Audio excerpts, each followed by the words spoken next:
Hi hello friends, welcome back to our channel. இன்னைக்கு நாம் பார்க்க போகிற செக்மெண்ட் என்னென்னு பார்த்தீங்கன்னா ரெசிபீஸ். அதுலேயும் கோவக்காய் பொரியல் எப்படி பண்ணுறது தான் நம்ம பார்க்க போகிறோம். இருக்கிறதுலே வச்சு ரொம்பவே சிம்பிளான டிஷ். ஆனால் மோஸ்ட்லி வந்து இது கொஞ்சம் கசப்பாக இருக்கனால அவாய்ட் பண்ணுவாங்க. நம்ம இந்த மாதிரி செஞ்சு கொடுக்கறனால தயிர் சாப்பாட்டுக்கு சரியான காம்பினேஷன். கோவக்காயில் இருக்கக்கூடிய சத்து நம்மளுக்கு முழுமையாக கிடைக்கும்.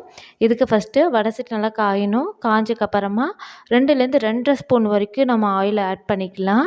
ஏன்னா ஃபுல்லுமே நம்ம ஆயிலில் தான் வந்து இது பண்ணுற மாதிரி இருக்கும். இப்போ நான் வட்டமாக கட் பண்ணேன். ஆல்மோஸ்ட் ஒரு 200 கிராம் வந்து எடுத்திருக்கேன் கோவக்காய். நல்லா சின்ன சின்னதாக கட் பண்ணிவிட்டு, நீங்கள் எந்த அளவுக்கு ஸ்லைஸ்லாம் கட் பண்ணுறீங்களோ அந்தளவுக்கு எண்ணெயில் வதங்கும்போது உங்களுக்கு ஃப்ளேவரும் கிடைக்கும். வந்து நம்ம ரொம்பவே சன்னமாக தீயில வச்சு நல்லா வணக்க ஆரம்பிக்கணும். ஏன்னா என் லைஃப்பில் ஒவ்வொரு ரெசிபீஸ்க்கு பின்னாடியும் ஒவ்வொரு சின்ன சின்ன ஸ்டோரிஸும் இருக்கும். இந்த கோவக்காய் பார்த்திங்கன்னா, நான் கேரளாவில் ஒர்க் பண்ணும்போது அங்கே ஹாஸ்டலில் தங்கிட்டு இருக்கும்போது பொரியல் பண்ணி போடுவாங்க. என்ன இது கோவக்காய், அப்போ வரைக்குமே வந்து கோவக்காய் வந்து நம்ம மனுஷங்க சாப்பிட்றது அப்படிங்கிற அந்த கோவப்பழம் சாப்பிட்றது சரி, கோவக்காய் சாப்பிடுவாங்களா அப்படிங்கிறது மட்டும்தான் இருந்துச்சு. ஏன்னா அதெல்லாம் பொரித்து நம்ம ஆட்டுக்கும் மாட்டுக்கும் போட்டிருந்த காலம் அது. அதுக்கப்புறம் தான் வந்து இல்லை இது நாங்கள் ஃபுட்டில் எடுத்துக்கோன்னு போது அப்போ அதை சாப்பிடும்போது ஓகே இப்படியும் ஒரு டிஷ் இருக்குது அப்படிங்கிறது எனக்கே தெரிய வந்துச்சு.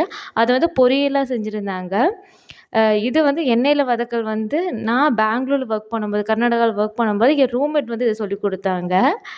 இந்த மாதிரி நீங்கள் வறுக்கும்போது நல்லா ஃப்ளேவர்ஃபுல்லாக இருக்கும். இது கூடயே இந்த நீளமாக க்ரீன் கலரில் ஒரு பிரிஞ்சால் இருக்கும் இல்லைங்களா, கத்திரிக்காய், அதுவும் வந்து இது 2மே வந்து என் ரூம்மேட்ஸ் கிட்ட தான் கற்றுக்கிட்டேன். ஏன்னா சில டிஷ் இது பண்ணும்போது அவங்களோட மெமரிஸ், ஒரு குட் மெமரிஸ் வந்து க்ரியேட் ஆகுது. டிஷ் செய்யும்போதெல்லாம் அவங்களோட மெமரிஸோடையே செய்வோம் இல்லைங்களா, அந்த மாதிரி தான் இந்த கோவக்காயும் என்னோட மெமரிஸில் 2 ஸ்டேட்டுமே வந்து ஞாபகம் வந்துருச்சு. அதுக்கப்புறம் நான் வந்து தமிழ்நாட்டில் மோஸ்ட்லி செய்யும்போது ஒவ்வொரு தாட்டியும் எங்கள் அம்மாட்ட கூட சொல்லுவேன், அம்மா இது ரூம்மேட் சொல்லி கொடுத்ததம்மா அப்படின்னு சொல்லிட்டு அவங்க பேரை சொல்லி நான் சொல்லுவேன். சரி எப்படியோ என் புள்ள வந்து புதுசாக இல்லை வெவ்வேறு ஸ்டேட்டுக்கு போனாலும் அந்தந்த ஸ்டேட்டில் இருக்க டிஷ்ஷெல்லாம் தெரிஞ்சுட்டு வந்துட்டாப்பா அப்படின்னு அம்மாவுக்கு அதுவும் ஒரு ப்ரௌட்னஸ் இருந்துச்சு. இதில் வந்து 3 ஐட்டம் தான். ஆயிலு, கோவக்காய் போட்டு அதை வணங்குறதுக்காக சால்ட் ஆட் பண்ணியிருக்கோம். ரொம்ப சன்னமாக வச்சு இது பண்ணுங்கள். கொஞ்சம் டைம் பிடிக்கிற மாதிரி இருக்கும். ஆனால் அந்த டைம் எடுக்கிற அளவுக்கு வந்து நம்மளுக்கு ஒர்த்தான டிஷ்ஷுன்னு சொல்லலாம். இது நல்லா வந்து சுண்ட வற்றினதுக்கப்புறம் நமக்கு இந்த மாதிரி தான் இருக்கும். இதானதுக்கப்புறம் கொஞ்சம் வந்து காரத்துக்காக ஒரு 1/2 ஸ்பூனுக்கு கம்மியான மிளகாத்தூள் ஆட் பண்ணிக்கலாம். இல்லை எனக்கு மிளகு வந்து பிடிக்கும் அப்படின்னு நினச்சிங்கன்னா நீங்கள் பெப்பர் பொடி கூட ஆட் பண்ணிக்கலாம்.